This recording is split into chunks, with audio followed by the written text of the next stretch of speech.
We've got a man like Joel.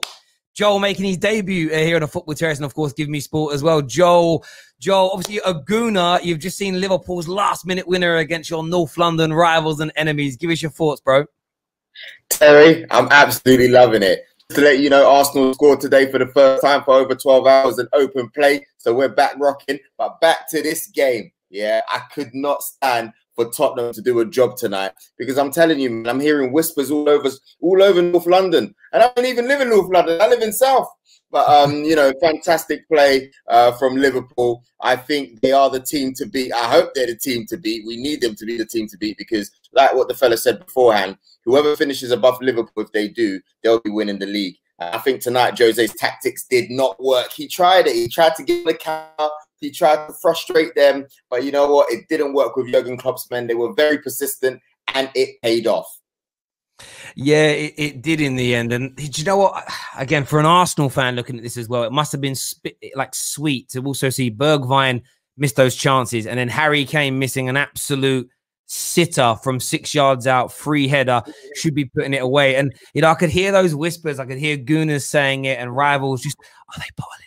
They're bottling it this early. They had the chance to win tonight, Tottenham, and they didn't seize the opportunity. It just felt, when you reflect, it's just very Spursy to have those opportunities in front. Right, I was going to say, we call that Spursy, mate. You know what I mean? Like, and you know what? When the pressure starts to mount, they always crumble. And I'll tell you what, tonight I just thought to myself that Liverpool, they have really good players. If you look at, for example, Curtis Jones, I thought he was brilliant. Sadio Mane, I think he had Doria on toast the whole evening. He didn't know what was going on. I do believe that the Sun goal was offside as well. I think a few weeks ago, someone would have zoomed in and showed that he was a millimetre, you know, his foot was a millimetre in front of Williams. So, you know, I think they got a little bit lucky with that goal. But besides that, Tottenham do what they do. Or should I say, Jose did what he did. You know, he waits for people to make a mistake, and then he punishes them straight away.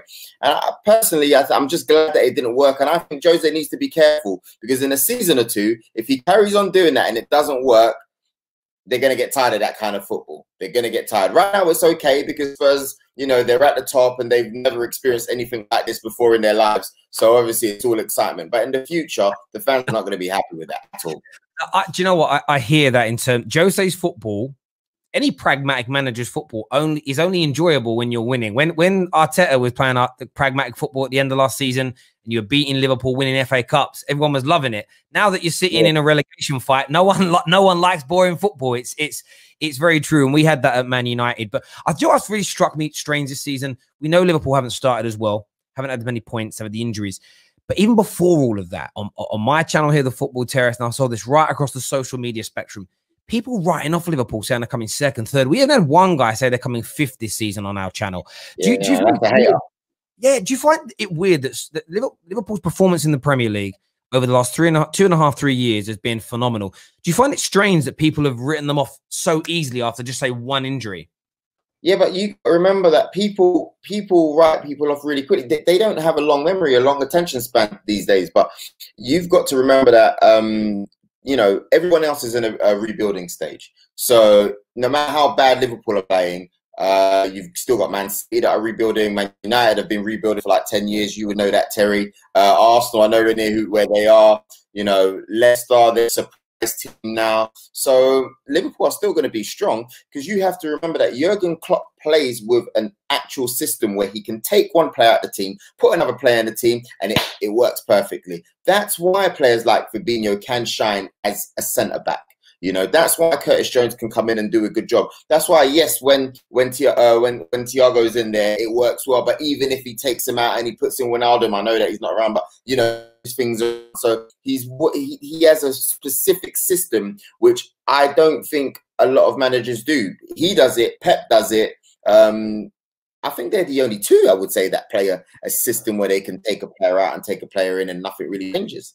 Do you know what's interesting? I've seen a lot of these conversations recently that some sort of football people, they don't like the idea of systems where there's no kind of freedom to it, and it's all about you play a certain role, and it's interchangeable because it's bred that way. They want to, you know, some people want to go back to kind of the way things were prior to the sort of the Pep and Klopp eras, where it was more about freedom. There was a formation you kind of started in, but there was more fluidity to it. And I think that's just part of the football cycle. In another 5-10 years, that might become the methodology to kind of winning again. But right now, you're right. The sort of system managers are the ones that not only are winning the most, but they're the most popular as well. You think about Nagelsmann coming through over at RB. You can just imagine what he could do with he could just come in tomorrow and replace Jurgen Klopp. And I don't know if he'd have the same winning mentality, but the football would still look brilliant. There would be a system that would work and it would be cohesive. So I do get that completely. In terms of Spurs, do you honestly think they're going to put on a title challenge this year? Let me be honest with you. As much banter as I give to the Gimme Sport audience and to the Football Terrace audience, I'll tell you what. If anyone can challenge for the league, whether we cuss his pragmatic football or not, right?